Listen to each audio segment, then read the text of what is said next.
Check one.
That's exactly what I just said.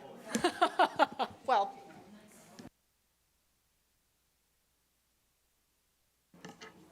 Good evening. I am calling to order the Fountain City Council meeting for July 8th, 2025. Please stand with us, if able, for the Pledge of Allegiance. I pledge allegiance to the flag of the United States of America and to the republic for which it stands, one nation, under God, indivisible, with liberty and justice for all.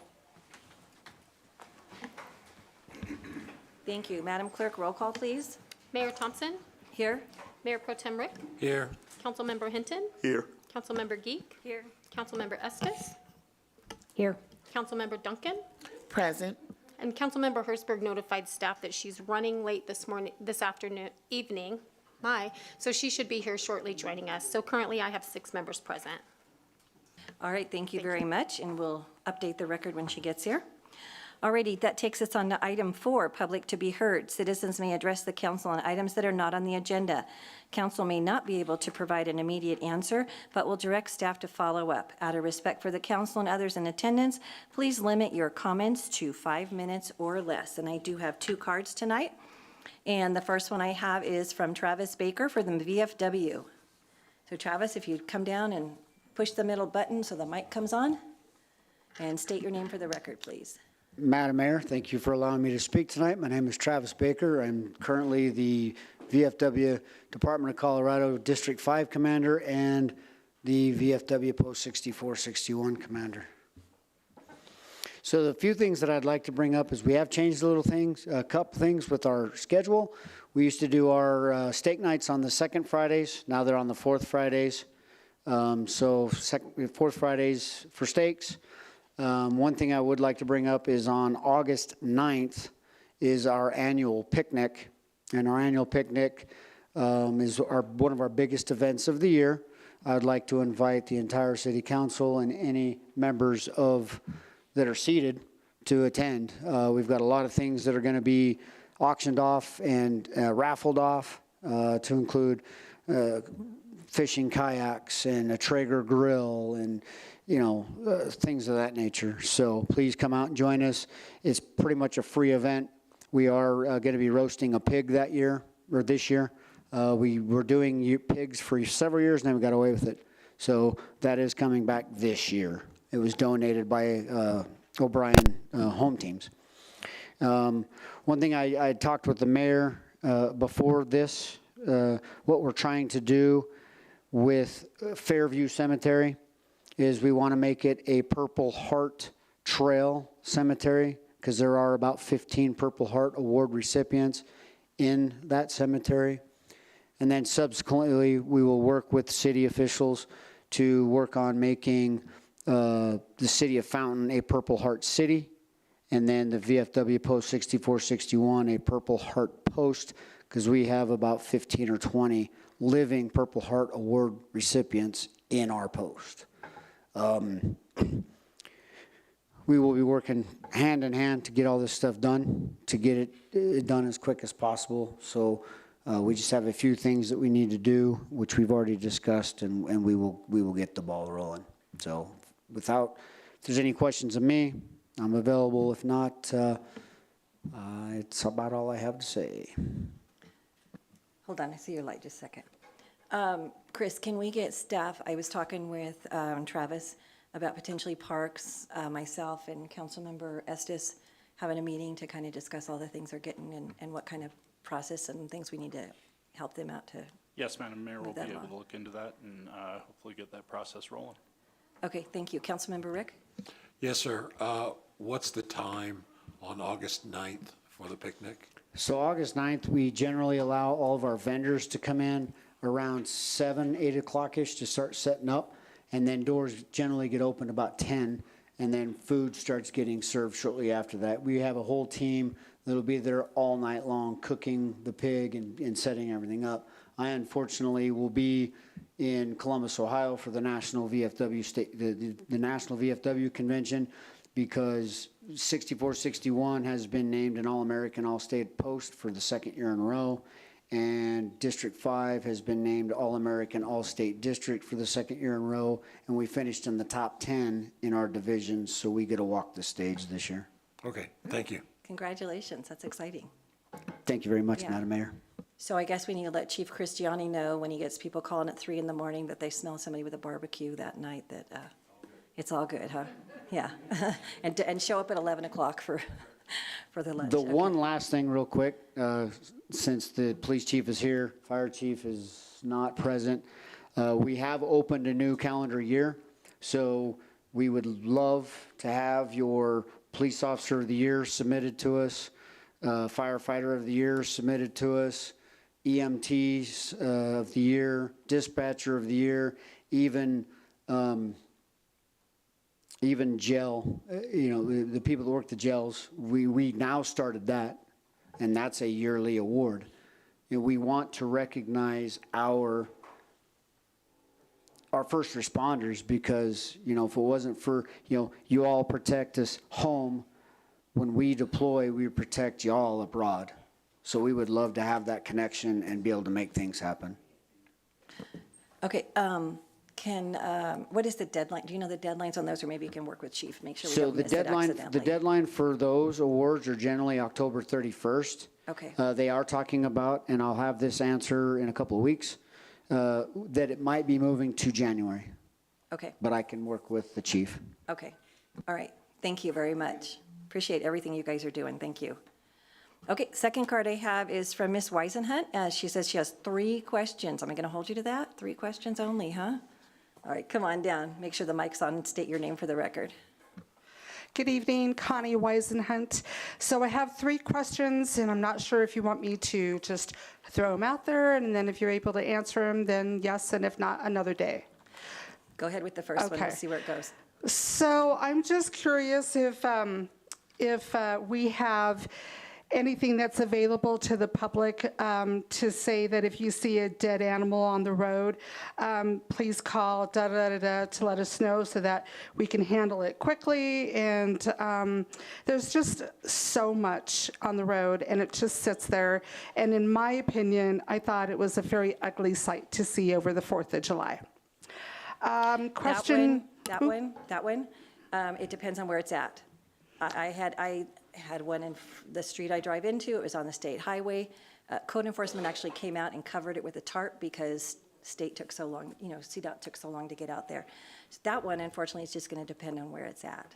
Well, I can pick it up, but I just need to know where to submit an invoice.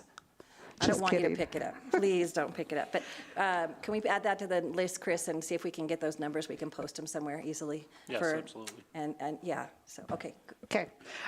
Second question is, Dairy Queen is located at 7010 South Highway 8587, to the Walmart Supercenter, which is 6310 South US Highway 8587. So you're heading northbound, and I'm just wondering, does anybody have any thoughts about the condition of the road there? Because it is the worst.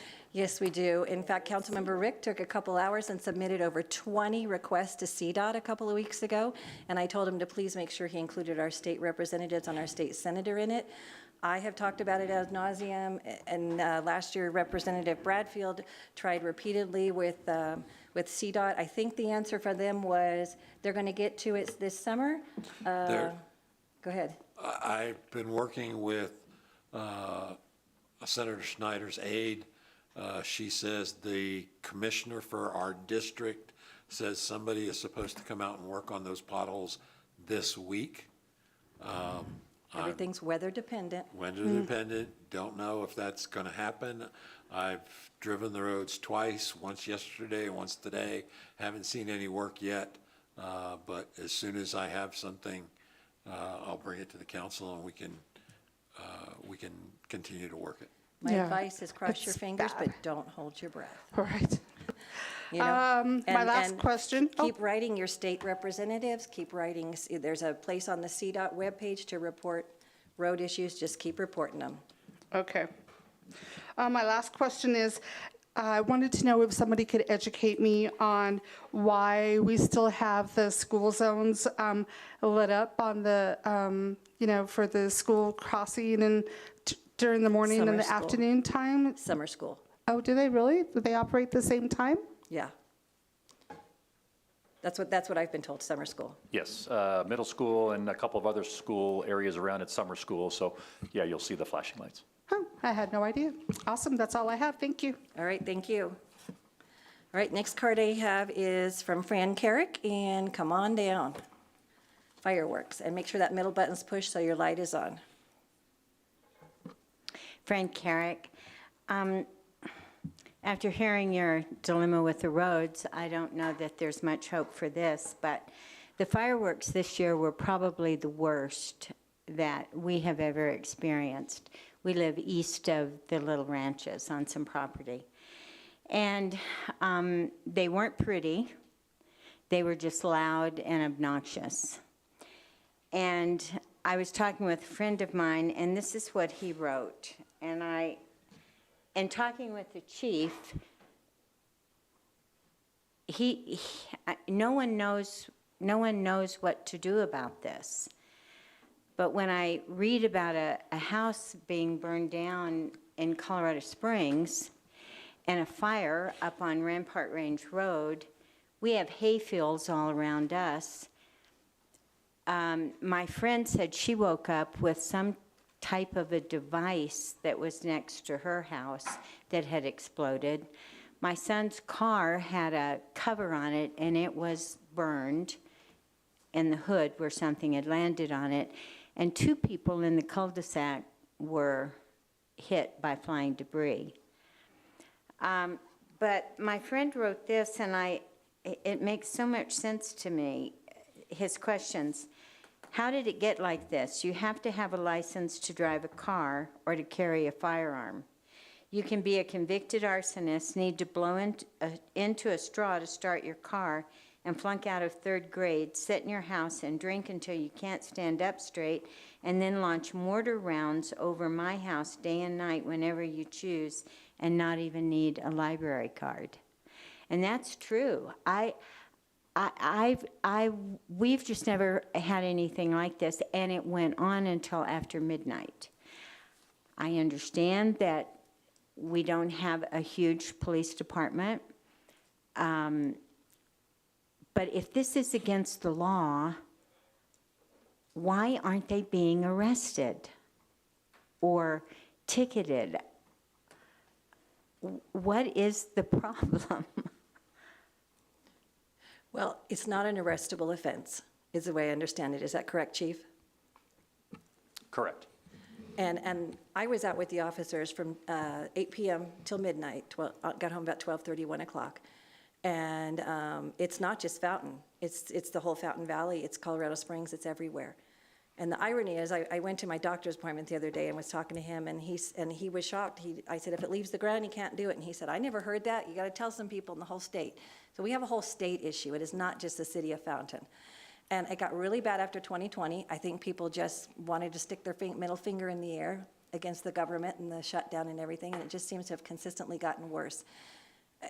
We drove up a street, and we're not giving tickets on the spot because, as you stated, a lot of times people are drinking and then going out and putting off fireworks, and we don't want to put our police officers and our public safety people at risk over a fireworks when it's, I know damage does happen. I'm not saying it doesn't, and I'm not saying there isn't an issue, but we wrote down addresses. I saw him write them down, and they're going to review them, and potentially those people will get a ticket in the mail this week. We're not going to catch them all. It's a choice people are making, and you can change people's behavior, but you can't sometimes too.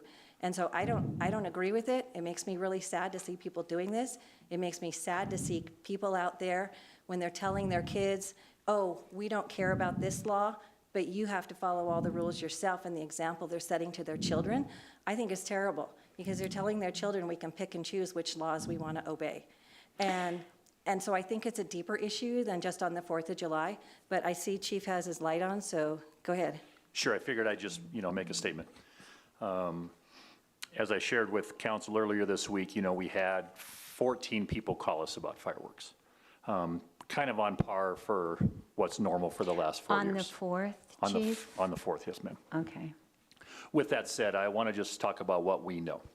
What we know is when the ordinance first was in place, I believe in 2023 or 22, whenever we passed the ordinance, that year we went in pretty hard with tickets, strict enforcement, we're going to come to your house and shut you down. What we found was we had violent encounters with citizens to where it was ending up in uses of force with the police. I will tell you that I briefed the officers that were working that night that we were focused on safety, education. Those were going to be my two main functions, because I wasn't going to put my officers at risk on the 4th of July, infiltrating the neighborhoods where, you know, there's 30, 40 people watching the same fireworks shows that you're talking about. And it ends up being we're outnumbered. We're severely outnumbered. I have 65 total officers in my police department. I had 9 working that night, and I was one of the 9. And it just isn't a safe environment to go in there and try to shut down fireworks with drunk individuals and all of the things that go with that. So that's why things aren't handled probably like you're thinking they should be. And I'm not saying you're wrong. Everything you said is correct. This is extremely disappointing. It is also disappointing to me that we have speed limits around town and people drive around here like it's the Indianapolis 500. I don't know how to fix some problems. This is one of those problems that's going to be super hard to tackle. So that's my short answer to you, Fran. You know you can always come in and we can talk at length about whatever you want, but that's my short answer. I didn't want to put my officers at risk that night. It's just not worth it to have us get involved in a serious incident. And I'll give you a quick example and then I'll finish up, Mayor. Just outside of our city up in the Glen, in an El Paso County Sheriff's jurisdiction, we had a gentleman shooting off a gun. Shooting into the air, a gun, yes. Many neighbors called, my officers went, 3/4 of my team went, which was 6 of the 9 officers, if you will. I stayed back, listened to it on the radio, and a bunch of deputies went. And the deputies made the conscious decision to not approach that individual because he was clearly intoxicated. He had put down his firearm, he was out on his porch drinking his beer, and it did a one-time stupid event. Now, they'll deal with him later, but it was the decision that night not to put our officers in danger because we don't want to end up in a serious incident happening over that. And that, by the way, Fran, is a misdemeanor crime. Shooting a gun into the air is a misdemeanor crime. Also not arrestable. So that's some of the stuff we deal with in Colorado, and I don't have an answer for you of how to fix this problem. It's not that we're not trying. It's not that there won't be tickets probably going out in the mail this week. Right. But If you had so you had 14 people called us and said, hey, somewhere around me, there's fireworks going off everywhere. We don't know where. And so do you have 14 tickets that you might issue? No, because those people didn't know where they were coming from. They were calling in saying there's fireworks going off everywhere, which, I mean, we were there. We were out riding around, and it was everywhere. I mean, no doubt, there were hundreds of people shooting off illegal fireworks, hundreds. You know, where do I start?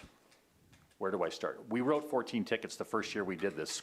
Clearly had no effect on anybody. So no tickets were written No this tickets were 4th? written that night. Not yet. We That don't write night. them that night. So the officer's not out there giving a ticket, and then you get a group of people around you that are really upset. So- They wrote down addresses at homes where it was going on. How many of those did you write down homes? I don't know how many addresses we have. I don't know. That's handled by different officers. I mean, if you had like I'm going to 300, cut you off in 1 minute, Fran, because your time's way over, but we If it- interrupted you, so that's why we're giving you some more if you time. had 300, and God knows there were 300. Right, but here's the people, thing. With the Can you officer I write was tickets with, for that many? Would We- that make a difference? we were taking other calls too. You know, there was other calls. He pulled over somebody he thought might be a drunk driver, and then another call, the person didn't have their lights on, and then, you know, so there was other calls that were going on and taking care of other things that are going on in the city, and then the one call you said took about a quarter to half of our officers Right. over to the shots fired, and then, so. And that was an there's hour, just- and I mean, it's just, yeah. it's a whole I would collaboration like of to events. come in and visit with you. Yeah, I though. think Absolutely. that I'd sounds like a like a better great idea. understanding. Okay, Yeah, thank absolutely. you. Yeah, I think that sounds like a great idea. Yep. So if you can get Wyoming to stop selling fireworks and make it a little bit further, maybe that would help. Yeah, tell another state what to do, right? Councilmember Rick. I just want to clarify one of the chief's comments. He said his number one priority was safety. I specifically communicated to the chief that I, as a council member, that was my first priority also. I did not want any of the firefighters, I did not want any of the police officers getting injured over something like fireworks, and that was my direction. So if you want to blame somebody, I'll take that heat. I think everybody up here agrees with you, so you don't need to take that heat alone. So we want our officers going home at night safely. The next thing we are on to is present, I just had a quick comment. oh, I'm sorry, go ahead. Yeah, so I understand your frustration, Ms. Currick. It's a frustration that all of us express up here on this dice seat, and, you know, I have it happen in my neighborhood. But Chief, can you just, I overheard you say something that I believe Wyoming counted how many Colorado plates in and out of their state. And I know this to be for a fact on the street over. They go in together as neighbors, and they buy all this fireworks, right? And they go to cross state lines to purchase that, right? What we can do and what we can control, we can control. But we can't control what people go outside the state and get those unauthorized fireworks that leave the ground up into the air. That's just, it's an uphill battle. It is with a force that we have. It's just, this isn't just Fountain, it's Colorado Springs, it's Denver, it's all over, right? And so that, as the mayor expressed, I think people are just taking their frustration or their celebratory frustration out, and they know that it's against the law, but what can the law do at this point, right? So that's just what I wanted to share with. Chief, I remember reading that. It was an unofficial Channel 9 something, and they counted how many cars in 30 minutes with Colorado plates. Yeah. Just Colorado plates. Yeah, unofficial numbers, but they were sitting on the border of Wyoming, Colorado, and there were 780 cars, Colorado cars going, we would assume mostly to the around Cheyenne, Wyoming area to pick up the fireworks. You know, so that's just an example. Okay.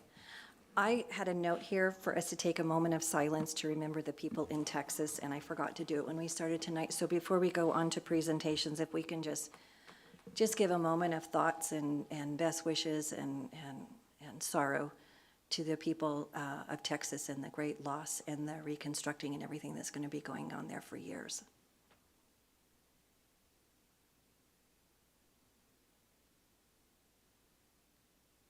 Thank you.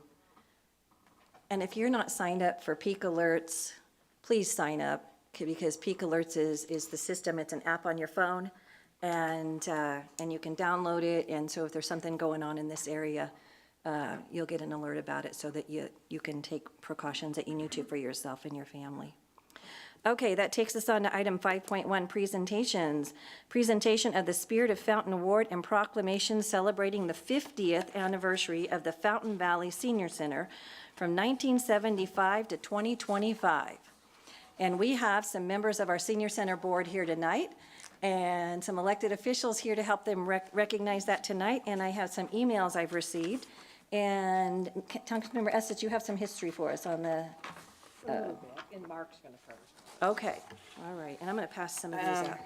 I'm just going to, the senior center started in 1975, actually on June 26th was the date, and we did have a little celebration that day. It was started originally through the El Paso County, so seeing El Paso County elected official here really means a lot. So thank you, Mr. Schleicher, for being here.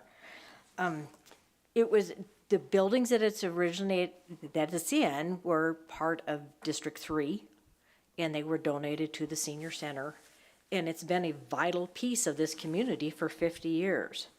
The milestone is because of the dedicated staff, the volunteers, the board members, and especially the members that come there on a daily basis, Monday through Friday. Don't mess with their bingo day.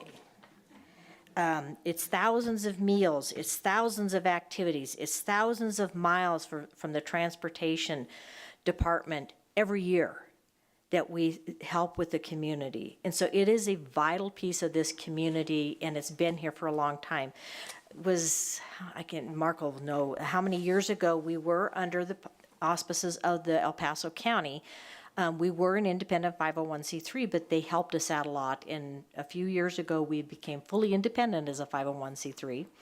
And so it's a vital piece of this community, especially for our seniors, especially for transportation issues and socialization.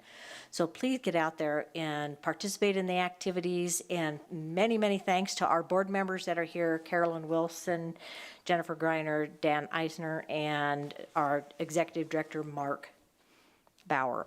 So, and thank you for our state representative also for being here and celebrating with us, Mary Bradfield. All right, thank you for a little bit of the history.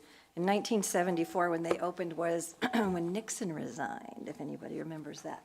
So interesting year, 1974, good things. And I believe the year before was the year that they just federally passed the Older Americans Act that funded a lot of the senior centers and programs that go on across America. And we had a celebration for that last year, the year before. So it's a really big deal that people 50 years ago were thinking that forward. And I have some letters from some people, and I passed them out. And so various council members can read them in honor of the senior center. So whoever wants to go first? Councilmember Hinton? Yeah, I'll go first. Fountain Valley Senior Center 50th Anniversary Recognition, Spirit of Fountain Award. Good evening, Madam Mayor. Congratulations to the Fountain Valley Senior Center on its 50th anniversary and the honoring of receiving the Spirit of Fountain Award. As members of the Pikes Peak Commission on Aging and representing, the commission committed to age-friendly practices, sends congratulations on behalf of the Pikes Peak Commission on Aging. The constant demonstration of age-friendly leadership by the City of Fountain and the engaging age-friendly programs of the Fountain Valley Senior Center are models and inspiration to others community in the Pikes Peak region.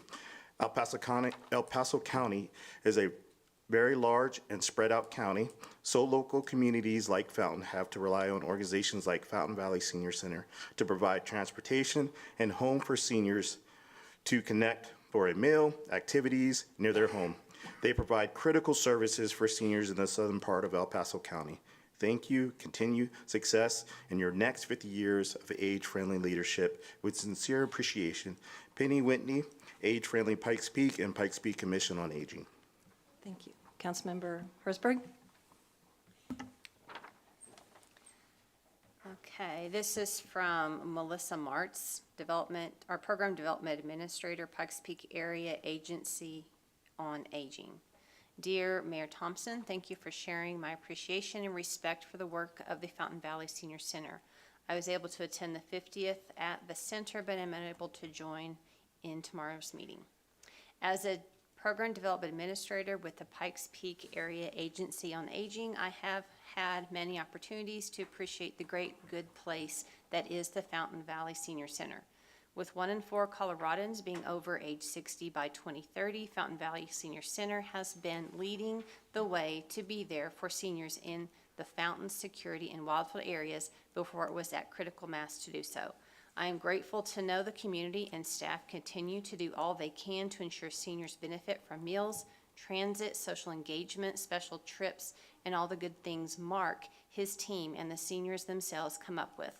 On my visit to the Senior Center, it is always a bustling place and truly a standing room only. Congratulations to this community gem turning 50. Thank you. Councilmember Geek? This letter is from Laura Cronick from the town of Monument. Could you lean up She's- a little bit closer? Okay. From Laura Cronick, council member, town of Monument. Honorable Mayor Thompson, I join all those who have so eloquently conveyed their congratulations on the 50th anniversary of the Fountain Valley Senior Center. Though I will be unable to attend this evening's acknowledgement, I will certainly be with you all in spirit as you recognize this monumental accomplishment. As a board member of Silver Key, I recognize the consistent attention needed to maintain an organization such as this, the level of volunteerism required to keep it going, and know that many have derived benefit from its existence. Congratulations to all. Thank you for your service and keep up the good work. All right. So I am going to read the proclamation in the record, and then we'll have Mark come down, who is the current director of the Senior Center, and anyone else in the audience. So we'll open it up if there's anybody here who'd like to say something. A proclamation celebrating the 50th anniversary of the Fountain Valley Senior Center from 1975 to 2025. whereas the Fountain Valley Senior Center has served as a cornerstone of compassion, support, and community engagement for older adults in the Fountain Valley region since its founding in 1975. And whereas for 50 years, the Senior Center has provided essential services that promote independence, dignity, and connection, including transportation, wellness and activities, meals, and opportunities for lifelong learning and friendship. And whereas the center has positively impacted the lives of thousands of seniors and their families, offering a welcoming environment that fosters vibrant, active, and connected living. And whereas the City of Fountain proudly acknowledges the dedication of the center's staff, volunteers, partners, and leadership whose commitment has ensured the center's continued success and its enduring legacy of service. And whereas in 2025, the Fountain Valley Senior Center celebrates its golden anniversary, marking 5 decades of enhancing lives, building community, and celebrating age. Now therefore, be it proclaimed that the City Council of the City of Fountain, Colorado hereby honors and congratulates the Fountain Valley Senior Center on its 50th anniversary and expresses heartfelt appreciation for its invaluable contributions to the well-being and enrichment of our community. In witness whereof, we hereto set our hands and cause the seal of the City of Fountain to be affixed this July 8th, 2025. And we have an award for you, and we'll get the pictures and stuff in a minute. This is our Spirit of Fountain Award. You're the 3rd recipients of this. The first one, I believe, was the Fountain Valley News after their long service in the community. This is a replica of our actual city coin, and when you see it, it has a train on it for the train wreck we had in the city, and our close military connection here, and then horses for our agriculture and City Hall, and then on the back, it's a colorized version of the coin. So we'll present you with that in a few minutes, and I'll read you what the plaque is. But Mark, come on down and tell us what you got going on. And thank you again for coming tonight. And push the middle button there. Thank you. So Mayor and City Council members, thank you. I'd like to accept this award on behalf of the 13 current staff members, 14 current staff members, and over 45 volunteers who make the center work and go. I'd like to just share a few things about the center. And we serve over 600 meals a month. We serve over 800 seniors that walk through the doors a month. And we provide over 600 rides a month to seniors who otherwise don't have transportation to get to essential appointments, including medical rides and, believe it or not, to Walmart. And there's a lot of funny stories about what they do at Walmart, but we can leave that for another time. We offer over 40 activities a month that a lot of the seniors take part in. We'd like to invite everybody to come down, pop in, see what we're doing activity-wise. We're in the process of putting together new activities, including an old-fashioned sing-along once a month that, and I tell the seniors, this is not about having a wonderful voice. This is about getting together, having fun, and reminiscing over those old songs that you used to sing, and laughing a lot. And so we're open Monday through Friday, 8 to 4. And I just quickly want to share a story about a young lady who's 74 and lives with her daughter here in Fountain. And she comes every day that we're open, and told me the other day that if we were open on Saturday and Sunday, she'd be there too. So she lives with her daughter, and her daughter works like 2 different jobs and is never home. And so if the senior center wasn't there, she would be at home all by herself, and she would be isolated. So she comes to the senior center, and she sits, and she talks to everybody that comes by her.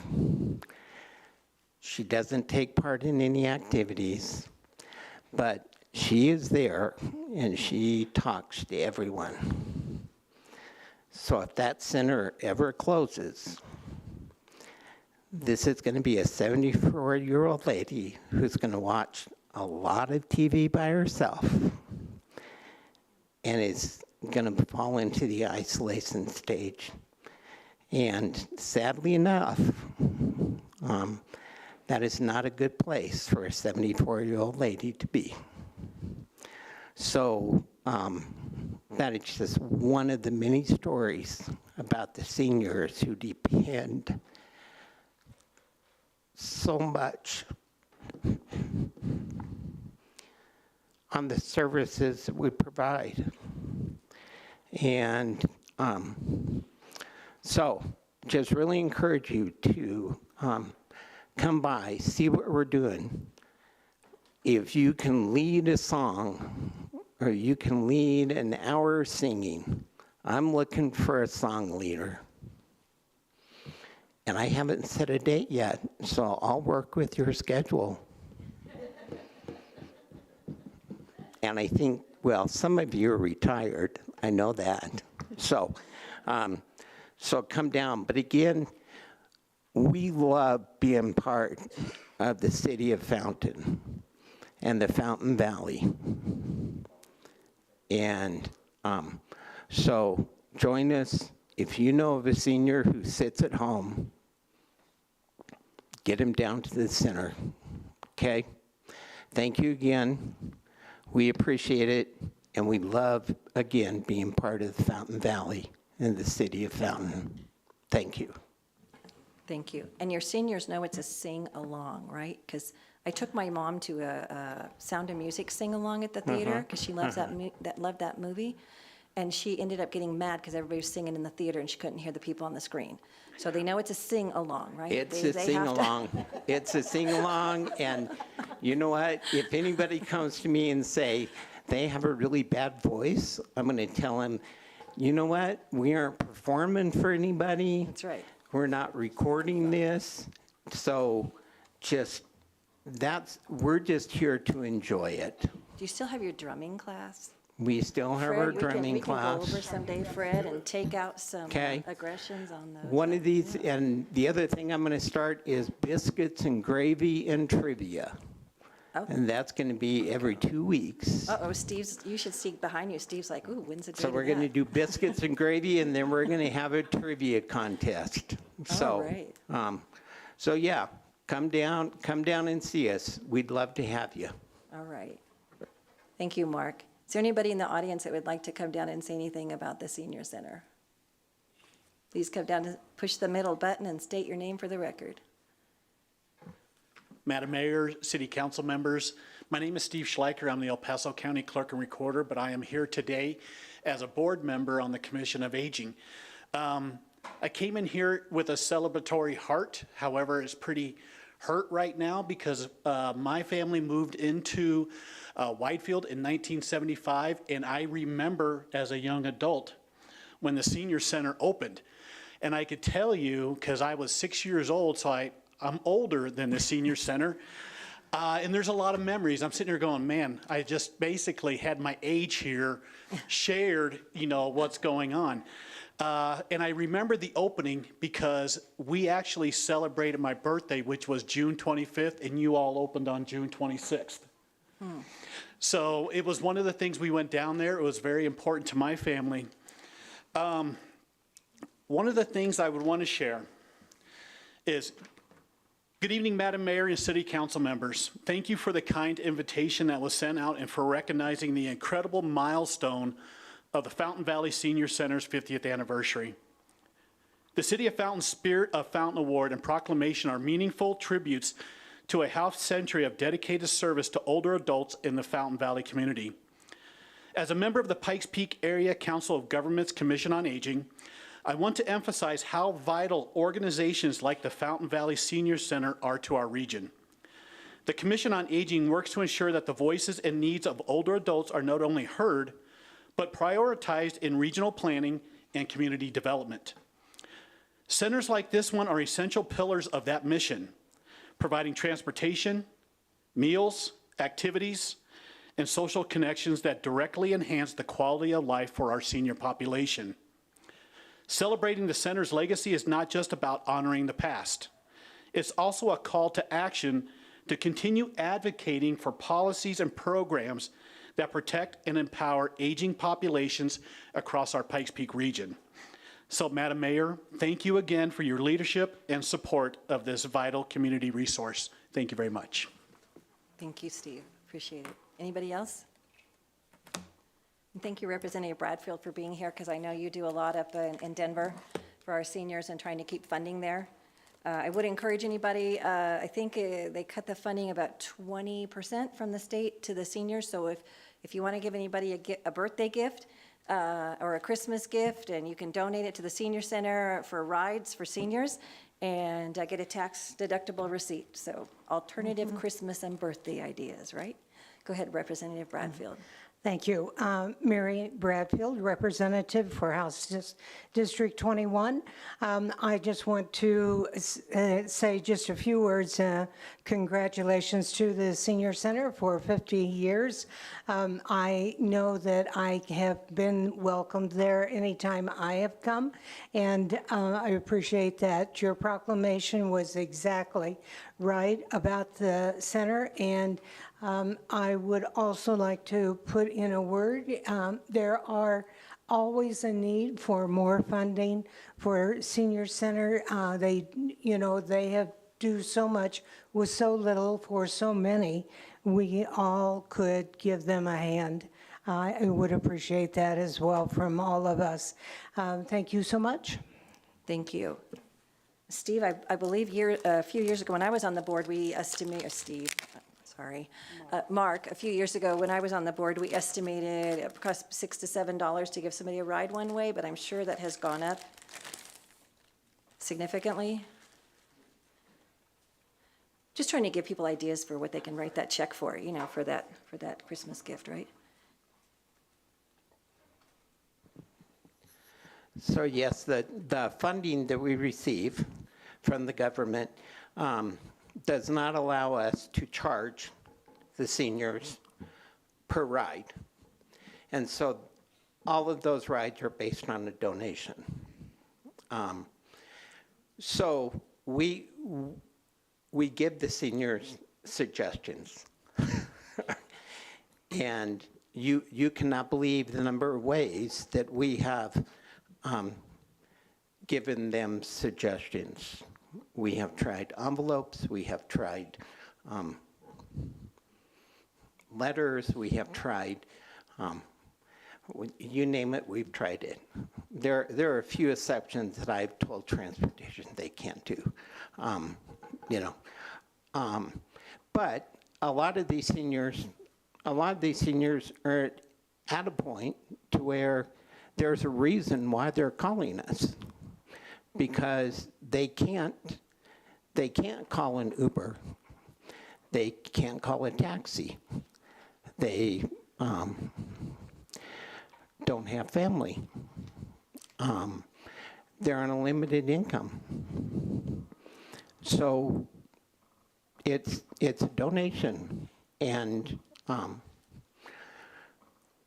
so it's really hard pressed for them to budget in their monthly budget what they can donate.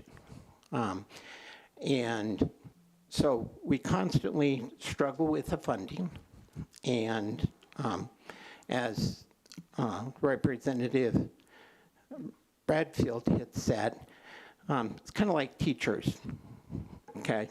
We do so much for so little, but every staff member understands that, and every staff member understands that we're there for the seniors. And so, and we do have some seniors that will cut $10 out of their budget for the month and go without something so they can donate for rides. And so we end up doing 20, 25 rides for them a month to keep them from being isolated, to get them to a doctor's appointment, to get them to a dentist appointment. But that's okay. Right. Okay, thank you. Because that's what it's about. Right. So, donations from the public are very much accepted. And we're working on a marketing campaign that's going to be, that'll be going out probably in the next couple of weeks. Because it's getting rough out there, and we don't want to close the doors. Right, and people say, So. just apply for a grant. But Just apply for a grant. Silver Key and Colorado Springs Senior Center, you're Yeah. all applying for the same grants, and there's only so much Yeah. money to go around. Come and talk to me, and I can share with you about grants. All right, well, I'm going to go ahead and So, read the plaque, anyway. and then I'll But- come, if we could all come around and have a photo op, Yep, and that'd people be come up great. and have a photo Yes, op. thank So you from again. your board and Representative Okay. Bradfield and Clerk Schleicher. No, I didn't get it right, not Clerk Schleicher. Yes, Clerk Schleicher. Okay. All right, Pure Colorado Award presented to the Fountain Valley Senior Center in proud recognition of 50 years of dedicated service. Since 1974, you've enriched the lives of seniors by providing nourishing meals, engaging events, reliable transportation, and a welcoming space for friendship and community. Your unwavering commitment has fostered dignity, independence, and belonging for older adults across Fountain Valley.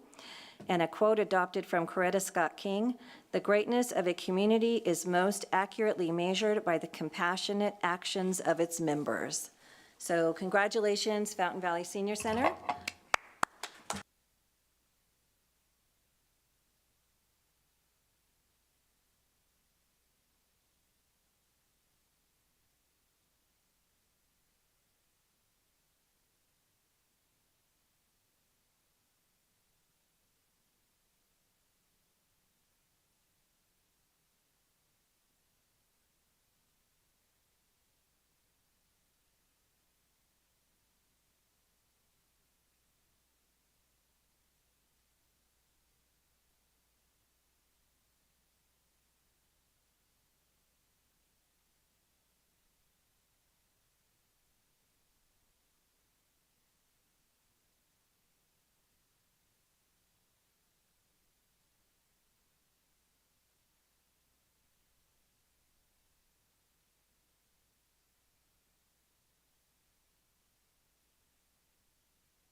On to the utilities presentation. Just try to top that, Dan, okay? Yeah, no, that's going to be a very difficult one to top. About 2 months ago, the chamber held a coffee connection at the senior center, and we spent about an hour with Mark and some of the folks there, and yeah, they do some great work there. I also learned that I think I'm old enough to probably spend some time over there. They have like a junior membership. I So if you I don't think I quite qualify, you for the can be full like a membership, junior. Mayor. They'll take your money Yeah. no matter, So I'm looking at the park guy back there, junior membership, All right, so Paul, can you pull up the presentation, please? Excellent, thank you very much. Yeah, I'm here this evening to do a couple things, but right now I'm going to give you an annual update on the Utilities Department. The first slide that I have shows what I would call the management team of the City of Fountain Utilities Department. The only change on there, in fact, probably the only change that there's been in the past couple years, is in our customer service supervisor position. Mary Villain, after being with the city for a couple decades, had retired at the beginning of this year, and we were very fortunate to hire a replacement. The individual's name is Willow Byrne. Willow does a fantastic job for us. We really felt like we were going to struggle to replace Mary, but we got very fortunate when we found Willow, because she has a real heart for our customers and customer service and working with our customer service specialists. And that's her job. With the exception, like I said, with the exception of Willow, I'm actually the shortest tenured member of the utility management team, and I now have about 5.25 years of service here. So it's been a really quick 5 years, but we do have some really good stability in our team.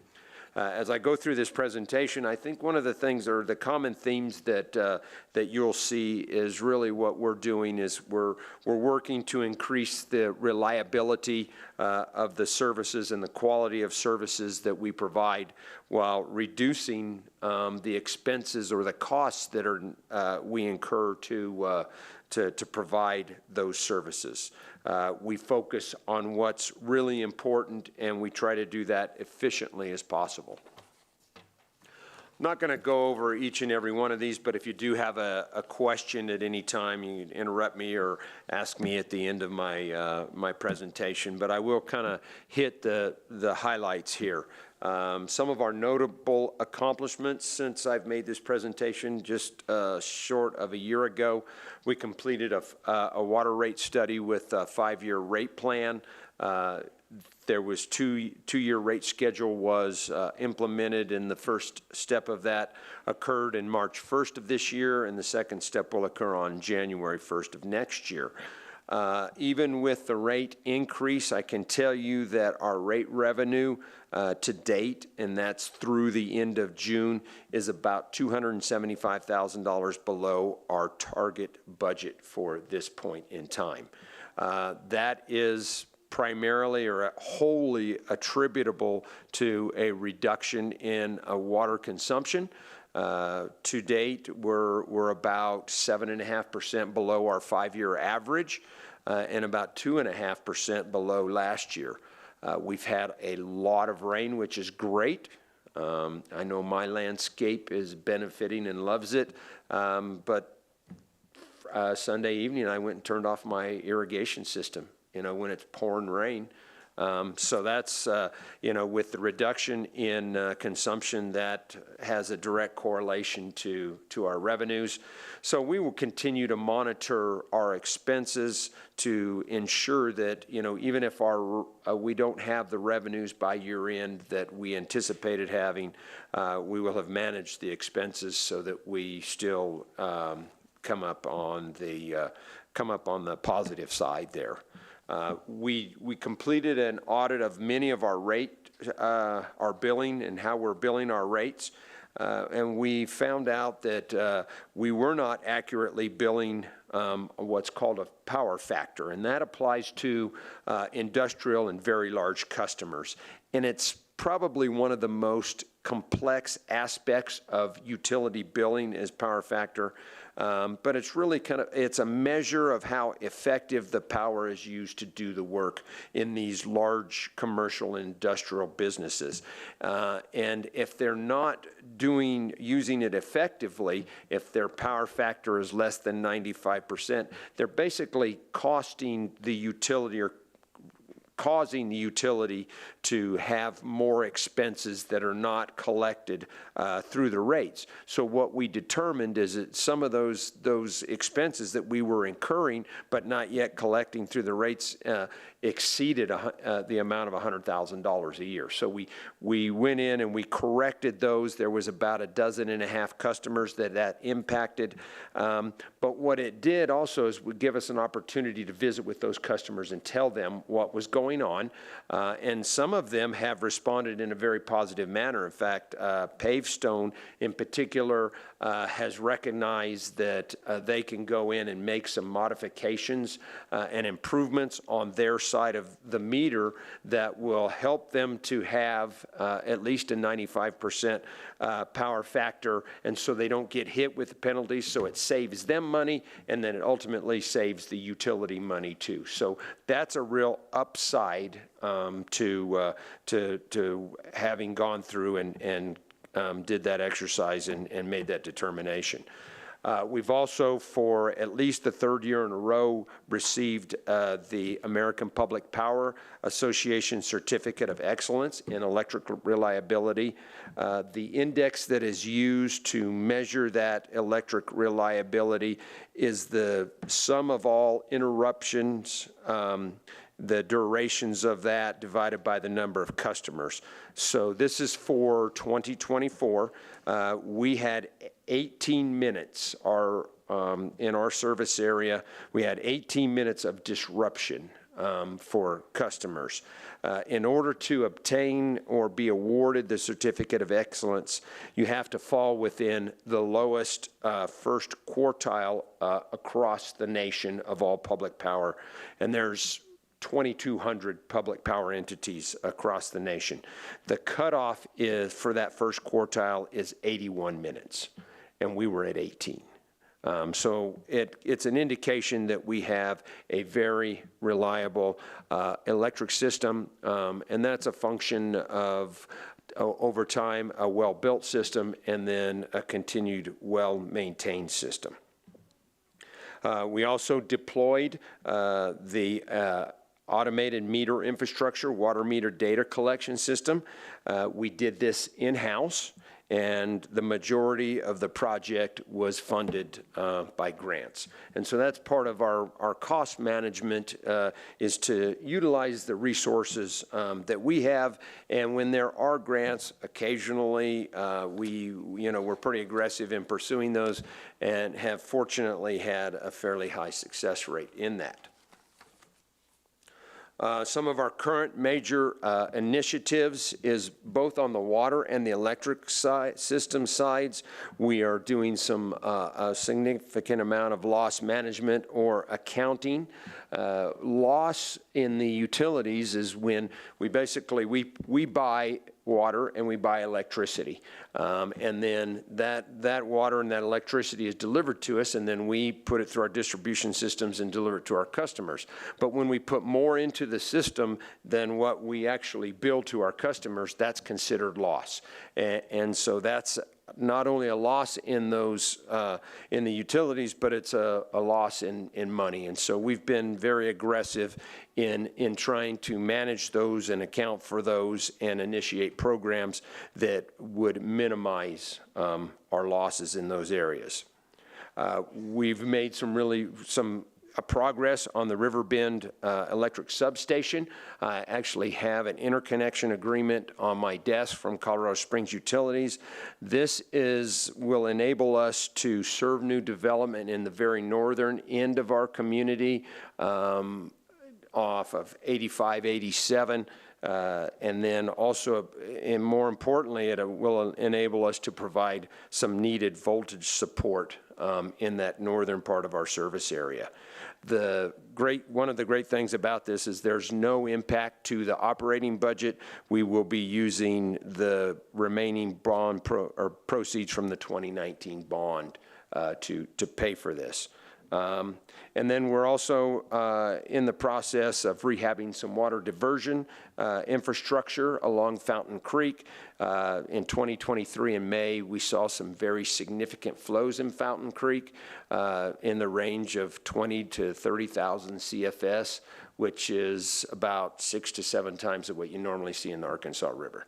And so it washed out a lot of our diversion infrastructure, and we've been working with the state, and now we've got approvals from the state, and so we will be making those improvements ourselves with our existing staff.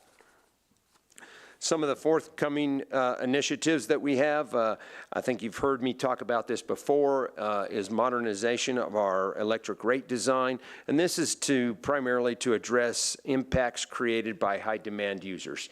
On the residential side, a high demand user might be someone who has an electric vehicle charger or any other type of use that creates a demand that is significantly greater than what our normal residential customers would use. The plan is to redesign the rates for those high demand users to move them off of the peak.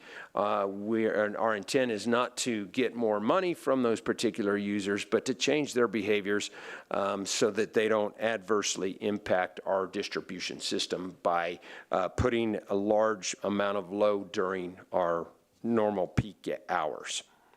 We're in the process of converting aging overhead electric to underground. It ultimately reduces operational costs, it improves reliability, and it also improves aesthetics of the community. So there's a lot of benefits to that. We're in the process of starting a rehab for the south water tank, and that's on the southwest side of town. I also have in my email box a report from Taylor Murphy, who's here this evening, on the analysis of that. And then we have preliminarily budgeted for a 2026 capital project to improve that water tank, and based on the report that we received, we'll be most likely amending what we need for the 2026 to fund that. One of the things that we have been working on also diligently is creating financial metrics for the utility fund management. It's for the purposes of business management. We're developing key performance indicators, and our plan is to introduce those with our 2024 Electric Fund and Water Fund status report, which we'll be bringing forward to the council probably 30 to 45 days after we receive the 2024 ACFR. So we're still waiting for the ACFR to be, and the ACFR is the certified financials for the year. And so as soon as we get that, we'll start to basically convert that accounting data into business information and how we use that business information in the key performance indicators, and we're applying those to back years so you can kind of start to see some trends, how we're doing not only financially but in managing the utility itself.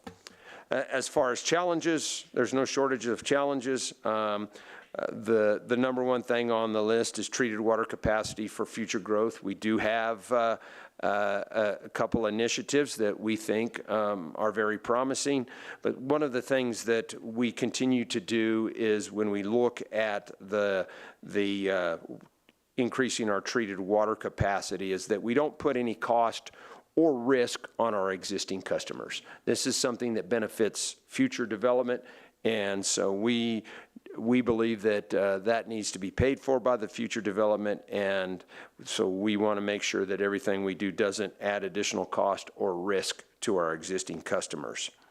I was notified about 2 weeks ago when I was at a State of the Utility address for the Colorado Springs Utilities that they are looking at extending their transmission system on our east side. We have been working, and actually my staff has been working prior to me arriving for at least a decade on trying to get a second interconnection for our electric system. It looks very promising at this point in time that Colorado Springs is actually going to move forward with an extension that we can piggyback on and hopefully get that second connection. And then finally, the water distribution system redundancy. We have a number of water mains in our water system that are dead ends. They're not connected at at both ends. And so we have to go in order to maintain water quality, we have to go in and we flush those. And so when we flush those, that's part of the water loss. So we're working on a program to reduce that water loss and offset the cost by improving water quality and making those connections. So that's my presentation for this evening, and be happy to answer any questions, go back and cover any of the bullet points that I didn't cover, or anything else that you'd like to talk about. That's a dangerous question. Anything you'd like to talk about? Yeah, it's okay. Okay. Do we have any questions for anybody up here? I see that. Councilmember Hinton. Was Gordy? It's okay. Okay. So I have just one question about physical and cybersecurity with the heightened awareness of just everything that's happening in the, with everything that's happening in the world, physical and cybersecurity incidents, how are we doing on that front? I see it as a challenge, but how are we doing on that front? Yeah, we are, our tech services department is helping us. One of our strategic priorities is to enhance the water and electric security. There's many aspects to that, but one of them is actually the physical and cyber. And so we're working on a cybersecurity roadmap to address those potential risks. And then we have done risk assessments at all our facilities and have upgraded physical security and continue to monitor those. Both on our key water facilities, those are actually inspected daily. 365 days a year, we have someone go to those facilities and physically check those. And then our electric facilities are checked routinely also, but those are just during our regular work hours. Thank you. Yes. Okay, Councilmember Rick? Dan, you talked about a Neptune AMI water meter collection data system. Is this going to allow customers to see how much water they're using daily, or excuse me, hourly or daily, or is this just a data collection off of what we're already getting off of the meters? What it will do, the answer is yes, yes, and yes. But let me explain those real quickly. It will enable us to actually collect water consumption data on a daily basis. And right now, we are collecting that or in the past, we've been collecting it on a monthly basis with a monthly read. And so for us to be able to manage what's going in and what's coming out, we knew on a daily basis how much was going into the system, but we didn't know how much was going out, when it was going out, where it was going out. We just knew we had one data point for every month for each customer. So we will now be able to bring that data back in. We're in the process of implementing that system. It's one thing to physically get the meters in place, get the data collectors in place, get the backhaul in place. It's a whole nother thing to then get the technology to start working. One of the products of this system will be for the customers will be able to look and log in and be able to monitor their water consumption at least on a daily basis, which we already have on the electric system. So you can go in and look at that. So it will more or less mirror what we've done previously with electricity. Yes. Call me a geek, but I do monitor my electricity on a daily basis. Good for you. And one of the things that it's done for us as we start to implement the system is it creates a heavy use report.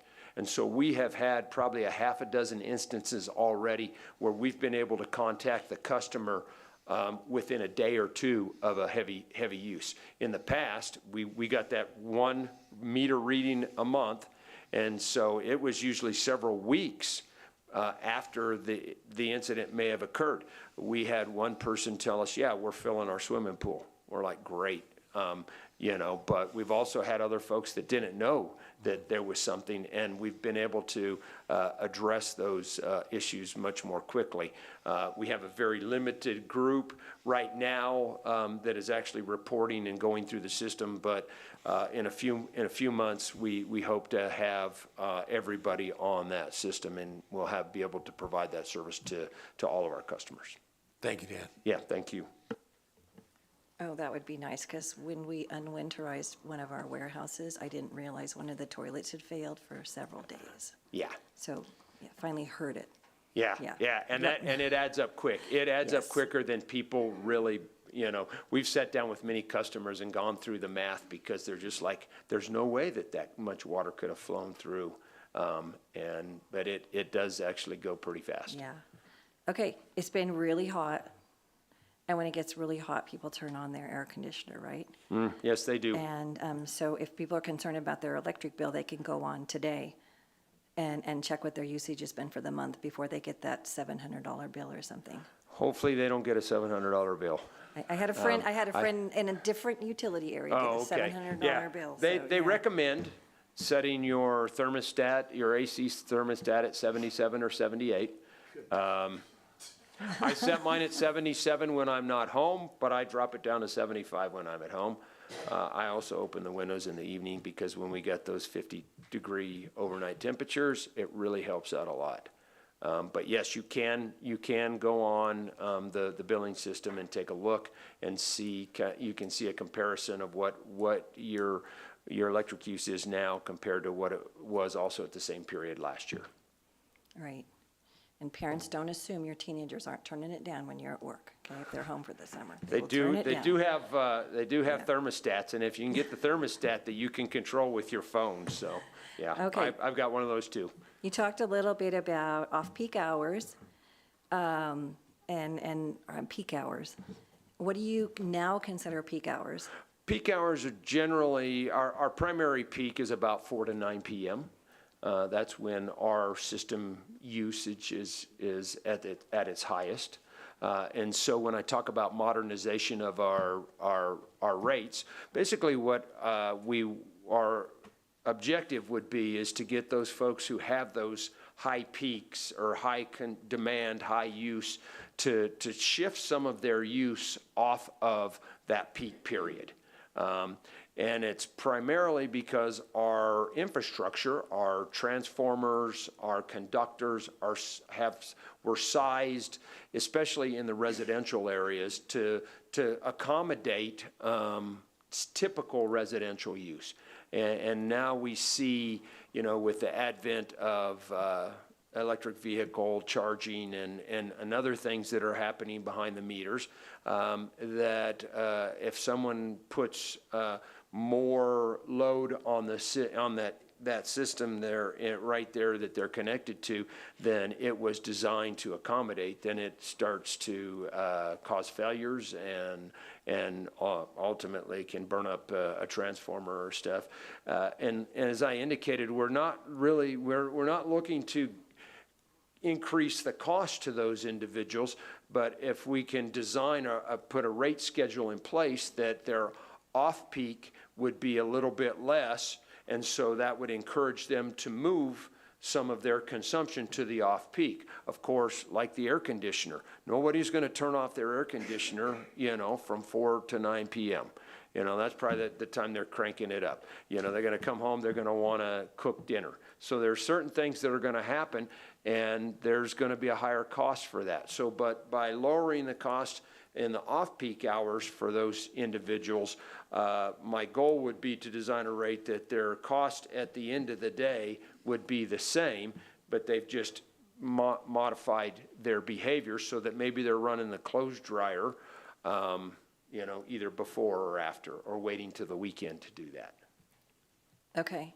Or plugging their vehicle in maybe It later at night or something? Yes, definitely. If it's an EV that's EV charging, to make sure that they're setting those EV chargers to charge after the peak period, for sure. That's a big one. That would help control their cost of their power, too. Absolutely, yes. Okay. Any questions for anybody up here in council before I ask anybody in the audience? Okay. And just like Just like Citizens Be Heard, it's 5 minutes, so you can come up and ask questions for 5 minutes and get some clarification. Just stand up and come to the microphone and push the middle button, please, if anybody has any questions. Good evening, Connie Weisenhunt. Dan, I just wanted to take a minute and thank you for your intelligence. Thank you for being easy to work with. I appreciate working with you most recently, so I thank you for that. I have 3 questions, just because I'm not familiar with any of it. Can you talk a little bit about the bond from 2019, 6 years old? How long does that get to be used? Do you want to hear all my questions or one at a time? Okay, maybe we'll take them one at a time. Okay, so I just was curious about the bond. It's 6 years old, 2019, and it's paying for something currently? Yeah, the number one, the 29 bond was issued in 2019. I don't have the numbers, the exact numbers right in front of me, but it had about a half a dozen items that were listed as potential projects that could be used for the proceeds, from the proceeds of that bond. Probably the number one item was the city's utilities operations center that we built on the southwest side of town. But there's a variety of other water improvements and electric improvements that were part of that bond. I want to say it was about a $19–20 million was the proceeds from that bond. And then we have to pay, basically it's like any other, it's kind of like a loan. So we have to pay principal and interest. And I think that one was I want to say that was maybe a 20-year bond. So over a 20-year period, we're paying principal and interest to pay off that bond or loan. And there's no restrictions on what it can be used for? There's specific restrictions, yes, and they're listed in the bond document, and there's about a half a dozen things that are listed in there. But water system improvements and electric system improvements are 2 of those things that are listed in there. And like I say, the operations center was one. And so it's incumbent upon me to ensure that the expenses that we charge to the bond proceeds are consistent with that bond document. That will, if we don't, it adversely impacts our credit rating, and it also could put us in a position where the bondholders could tell us to pay it back. Okay, thank you. My other question is, one was, it was an accomplishment and also an initiative. Can you teach us a little bit about what the electric system loss program is? Yeah, the electric system loss program is there's a kind of an office component, and then there's also what we call a field component. In the office, we go in and we use the data that we have. We have purchase power data, so we know how much electricity that we're bringing into the system. And then we have the meter data, and we know how much electricity then is going to the customers. And so it's pretty common in the industry to have maybe up to 10% losses are unaccounted for. So that means that if we put in 100 kilowatt hours and we only billed our customers for 90, then we'd have a 10% loss. And so we're in the process of identifying and calculating what that loss is. And then we're also in the process of going out to the field and trying to find where the locations where some of those losses may occur. It may be under or improperly metered. There's a large variety of things that could be. And then as we discover if there's improvements that can be made to the system to eliminate or reduce those losses, then we schedule that as part of our regular operations and maintenance period. Does that get adjusted in the budget? Like the loss? So like if you're a bar manager, you're going to put in your loss for foam and spillage to adjust your budget for more purchasing or different? Yeah, we budget for what we bring into the system. And so when we're able to reduce the losses, then we can budget less for what we need to bring into the system. Okay, and really quick, my last question was the water adequacy order, did I say that right? Ordinance. Ordinance. Oh, no, the water adequacy Okay. ordinance, What yes. is that? That is an ordinance that I drafted that requires anyone who wants to annex into the city of Fountain or develop land into the city of Fountain if we don't have the water resources available to serve them, then it's their responsibility to bring those water resources. So once again, we don't put that burden on our existing customers or that risk on our existing customers. Thank you. You're welcome. Our citizens have made it very clear, development pays its own way, and this is part of it. If we don't have the water resources, then they have to bring them.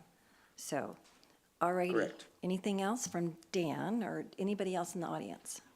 Please come down and state your name for the record and push the middle button, please.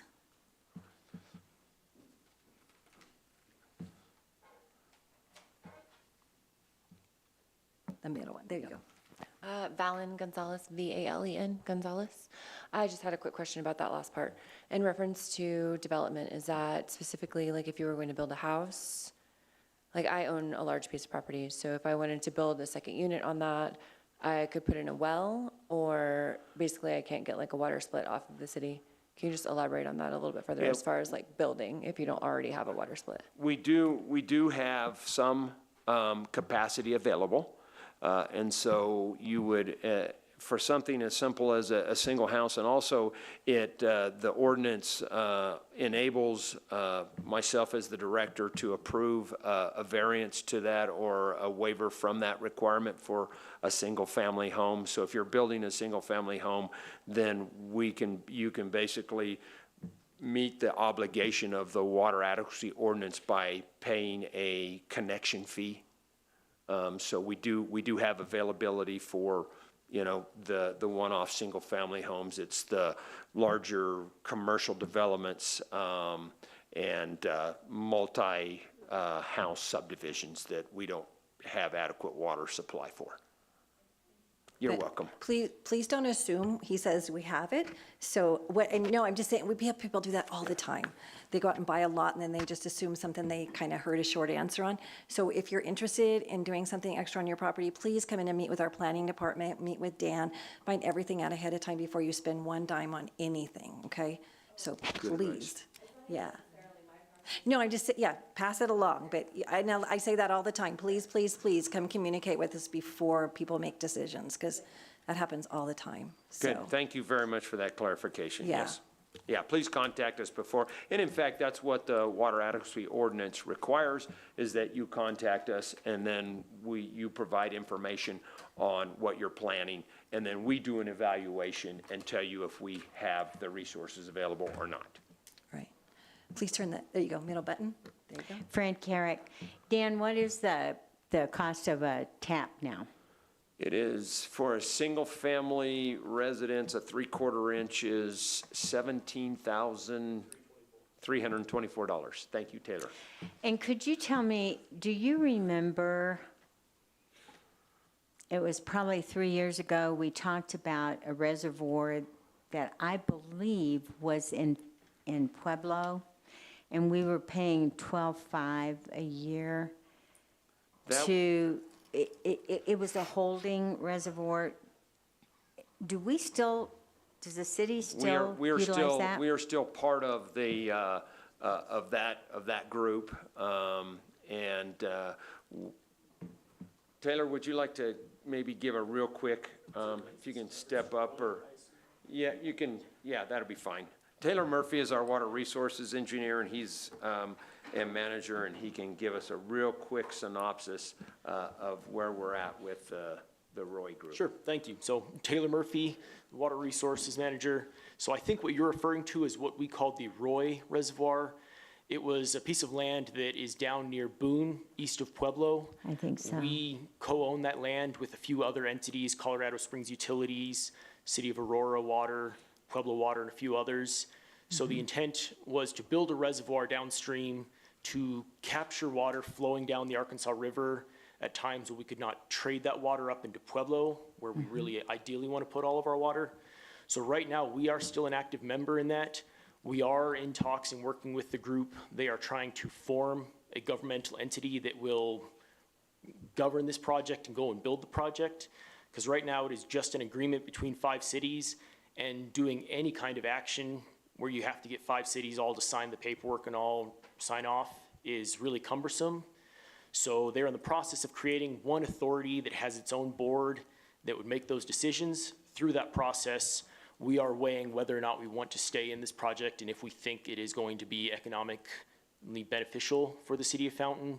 So that is something that is well underway right now. We're deep into that process of working on creating the authority and also using that as a stopping point to decide if we really need to stay in this. And that is something we will bring to council for public discussions at some point in the near future.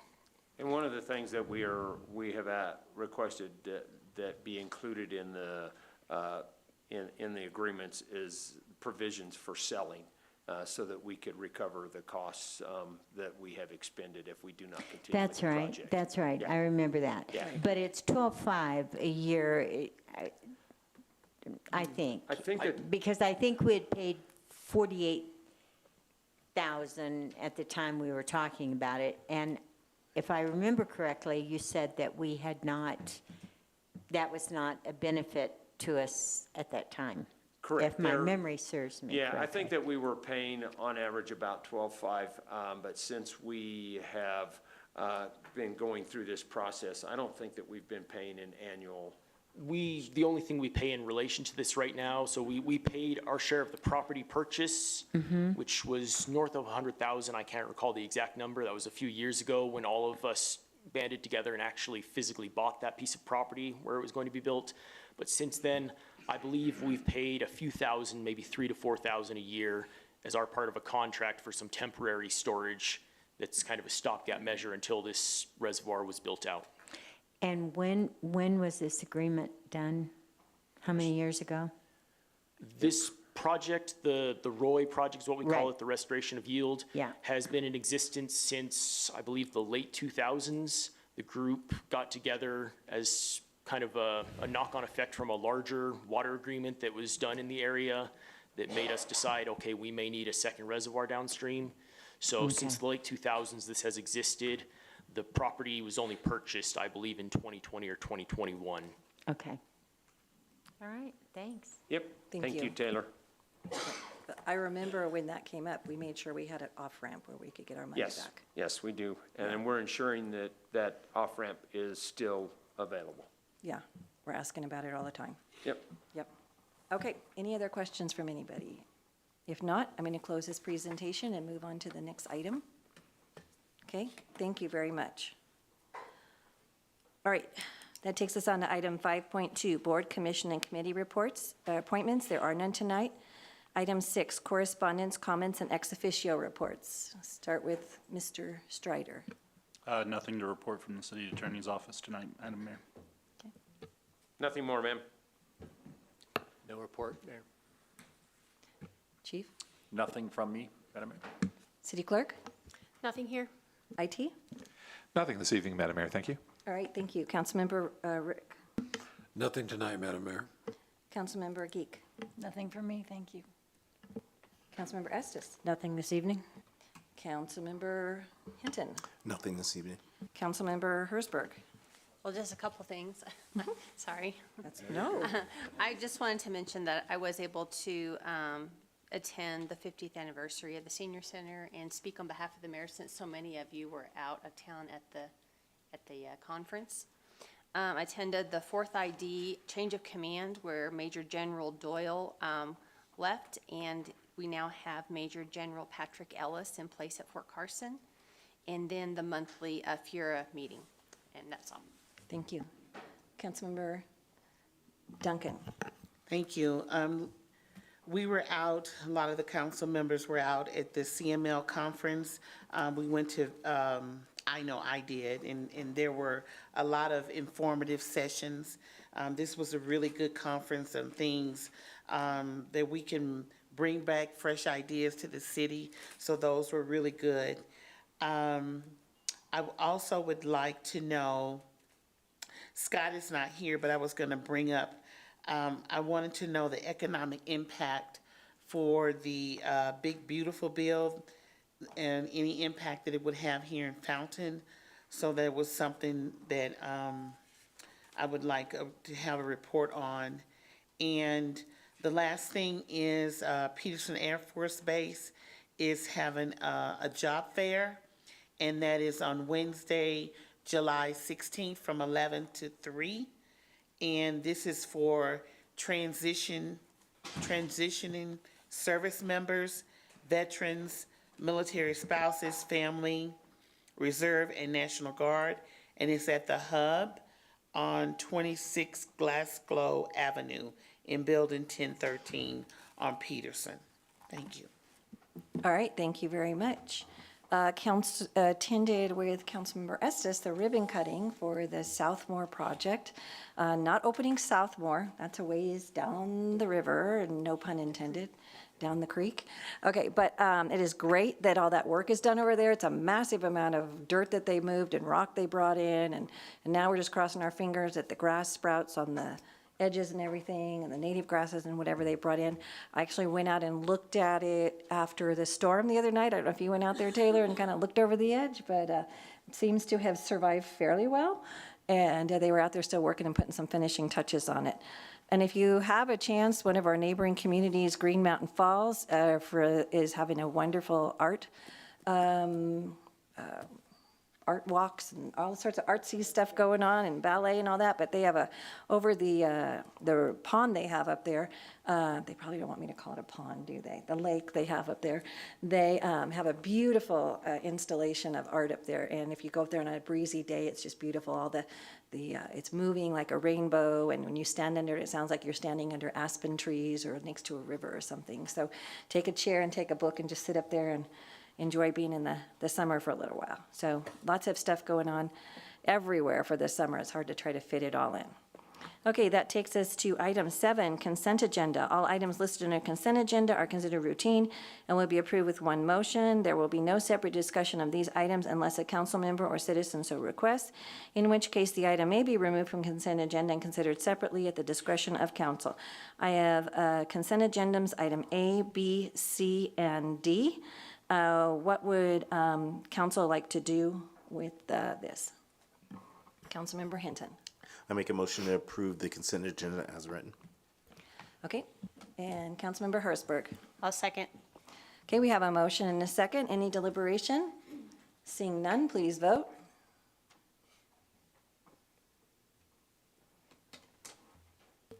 Seven yes, motion carried. Okay, we voted on it, but we have somebody here from the Parks Department. I want to point out item D. I am so excited about. I never thought I'd be so excited about a bathroom. But at the end of the season, when the splash pad is going to be closing, we are going to be getting a self-cleaning bathroom at Aga Park. We're going to tear down those old nasty bathrooms and the ones that the leak, and you go in there and you feel like you're at the beach and all that kind of stuff. We're going to get a beautiful self-cleaning bathroom in there, and we got a grant for it, right? That we accepted, so we got a grant for it, which is great.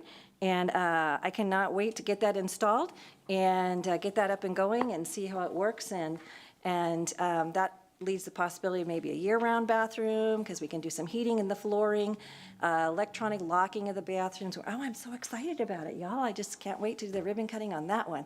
All righty. So I think it's going to really open up things for our families that love to use Aga Park because of the splash pad and everything going on over there. And the pickleball courts are on the way over there too, right? All righty, so we're going to have some exciting stuff going on over there. And hopefully that will be the first of many of those bathrooms we can get a grant for and start kind of modernizing that system around here. And Dan, that'll probably help with the water usage too, right? All right. Okay, takes us on to item 8, old business. There is none tonight. Item 9A, new business, consideration of items removed from the consent agenda. There were none. Item 9B, Resolution 25-025, a resolution approving the First Amendment to the Joint Facilities Operating Agreement between Widefield Water and Sanitation District and the City of Fountain, appropriating funds and authorizing payment for an emergency backup generator at the Goldfield Tank Site. Well, first of all, tell us where the Goldfield Tank Site is, please. Okay, Dan Blankenship, Utilities Director. If you look to the north and east towards the intersection of Fontaine and Powers, you will see several water tanks. And that is what is known as the Goldfield tank site. And so in 1999, the City of Fountain entered into agreement with Whitefield Water and Sand District to fund, construct, operate, and maintain an elevated water storage tank and the associated facilities at that site. In response to the 2018 America's Water Infrastructure Act, a vulnerability assessment identified the need to add an emergency backup generator to the tank site to ensure that there's continuous power to the pump station in the event of a power outage. Whitefield Water and Sand took the lead in the design, construction, and funding of the backup generator. The proposed amendment to this operating agreement specifically adds the generator to the list of jointly owned infrastructure and establishes the amount that the City of Fountain will reimburse Whitefield Water and Sand for the 50% portion of the generator cost. The funding for this reimbursement is available in the remaining unspent proceeds of the 2019 utilities bond, so that will have no impact on the 2025 water fund operating budget. So the recommendation is that staff recommends that the council approve Resolution 2525, not to be confused with the song in the year 2525, approving the First Amendment to the Joint Facilities Operating Agreement between Whitefield Water and Sand District and the City of Fountain, appropriating the funds for the city's portion of an emergency backup generator, and authorizing the payment. Be happy to answer any questions that you may have. Sure. So we'll joint own it. Who is going to be maintaining it? The agreement stipulates how it's maintained. There's, I think, some of our obligations, or if we choose to take on that obligation, it's a 50-50 proposition. So whoever does the needed maintenance, or in this case, an improvement, then the other entity then reimburses them. And so we work together cooperatively to ensure that it's properly maintained and operated. I've just seen one too many TV shows where nobody maintained the generator at the hospital, you know, and, you know, so. Yeah, we've got a really vested interest. Yeah, Yeah, I think so. That's one of our primary, I mean, that brings the water into the north part of our community. Right, right. Okay, any questions from anybody up here? Any questions from anyone in the audience? Okay, seeing none, what would? You were looking in the round everybody else, so I thought you didn't have one. Polite, letting them go first. Connie Weisenhunt. Hey, Dan, can you please explain to me what it means when you say, so it's Fountain and then sanitation, is that sanitation district and then Whitefield? So. Yeah, the Whitefield Water and Sanitation District is a special district that's set up under the laws of the state of Colorado. There's a lot of, and a variety of special districts. And so the Whitefield Water and Sanitation District was established to provide water and sanitary sewer services to the Whitefield community. Whitefield is not an incorporated city, it's an unincorporated part of El Paso County. And so we abut them, and we actually have interconnections with them. We work cooperatively with them, because the Whitefield Water and Sanitation District has some overlap into the city of Fountain. So there are Fountain residents who get their water from the Water and Whitefield Water and Sanitation District. Yeah, you're welcome.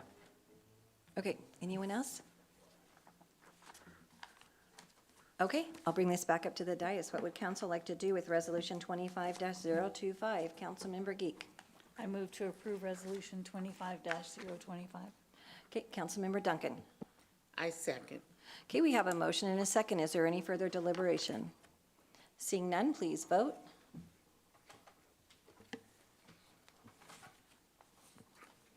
7 yes, motion carried. Thank you. Thank you. All righty, that takes us on to item 10, city council requests. Is there anybody to my left with any city council requests, agenda requests? To my right? Okay, I actually have a couple. I'd like to run it by everybody.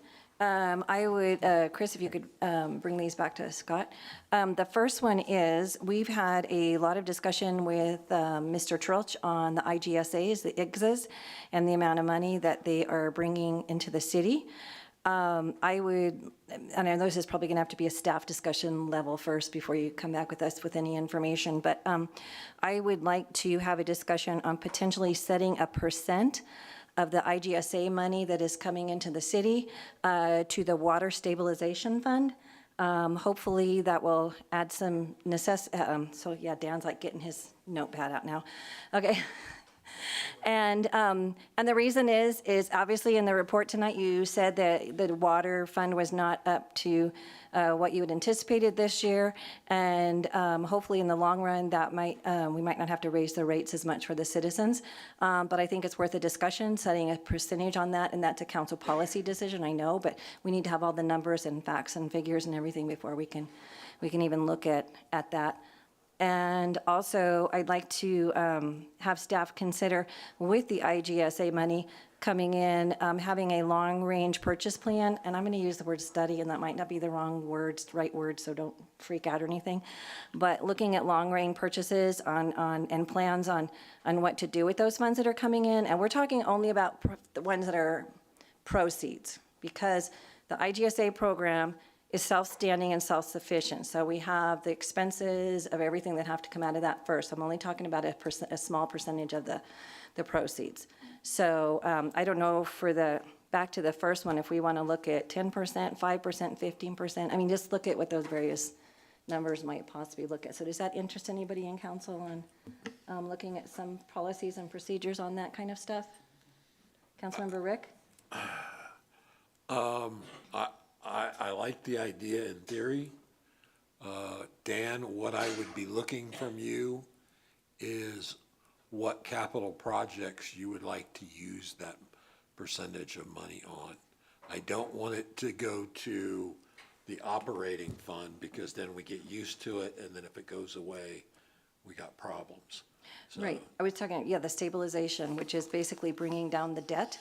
Yep. So that we don't have to, our citizens aren't burdened with as much debt if we can bring that down as fast as we can. Yeah, if we want to use it for debt, that's fine. Yeah, because like you said, once it goes away, it goes away. It's like you don't hire people on a grant, Yep. right? Yeah, okay. No, I was using that as an example. Councilmember Hinton? Yeah, I just want to hear John's opinion about that, kind of what that looks like. You know, if we were to use some of that proceeds, is that possible or reasonable to even? Right, I think, that's why I want to bring it back as a really big discussion and get staff time to look at it. No.